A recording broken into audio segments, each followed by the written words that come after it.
নমস্কার। কথামৃত ইউটিউব চ্যানেলে আপনাদেরকে স্বাগত।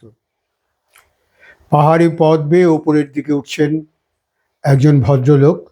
তার পিঠে অনেক বোঝা, ভারী বোঝা। সেই বোঝা বয়ে উপরে উঠতে তার প্রচণ্ড কষ্ট হচ্ছে, ঘাম ঝরে পড়ছে। তাকে দেখে রাস্তার দু একজন এগিয়ে এলো। কেউ এসে বলছে, তুমি এত ভারী বোঝা নিয়ে কেন উপরে উঠছো? কেউ এসে বলছে, তুমি কোনো বাহন নিতে পারতে। কেউ বলছে, তুমি তো এটাকে ভাগ করে করে অল্প করে বারে বারে নিতে পারতে। এইভাবে সবাই তাকে নানান রকম উপদেশ দিচ্ছে। সে ধীরে ধীরে উঠছে এবং তার বোঝাটা আগের থেকে আরও অনেক ভারী মনে হচ্ছে। তবুও তাকে তার গন্তব্যে পৌঁছতে হবে। সে উঠছে খুব কষ্ট করে। আবার একজন এলো।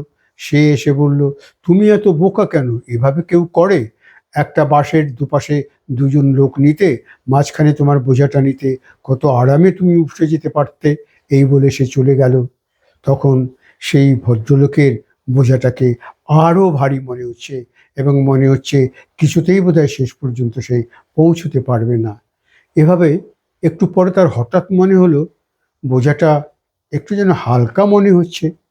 তিনি তখন উপরের দিকে উঠছেন এবং হঠাৎ খেয়াল করলেন যে তার পেছনে কেউ একজন আছে এবং সেই বোধহয় তার সেই পেছন থেকে তার ভারী বোঝাটাকে একটু ঠেলে ধরেছে, যার জন্য তিনি একটু আরাম অনুভব করছেন। এবং তিনি দেখলেন তিনি খুব সহজেই তার গন্তব্যের দিকে পৌঁছে যেতে পারছেন। তিনি ভাবলেন, গন্তব্যে পৌঁছে পেছন থেকে যে সহৃদয় ব্যক্তি এভাবে তাকে তুলতে সাহায্য করছেন বোঝাটাকে, তাকে অবশ্যই ধন্যবাদ দিতে হবে। তিনি তার গন্তব্যে পৌঁছে তার বোঝাটা যখন পিঠ থেকে নামালেন, নামিয়ে ভাবলেন এবার সেই ভদ্রলোককে তিনি অবশ্যই একটা ধন্যবাদ দেবেন। কিন্তু তিনি তাকে আর খুঁজে পাচ্ছেন না। চারদিকে তাকিয়ে দেখছেন, কিন্তু মনে হচ্ছে তিনি যেন ভিড়ের মধ্যে কোথায় হারিয়ে গেছেন। আমাদের জীবনে প্রতিনিয়ত এইসব কাণ্ড ঘটে। আমরা যখন বিপদে পড়ি, কঠিন অবস্থায় পড়ি, তখন অনেকে এসে আমাদের অনেক রকম উপদেশ দেয়, কিন্তু সহজে সাহায্য করতে কেউ এগিয়ে আসে না।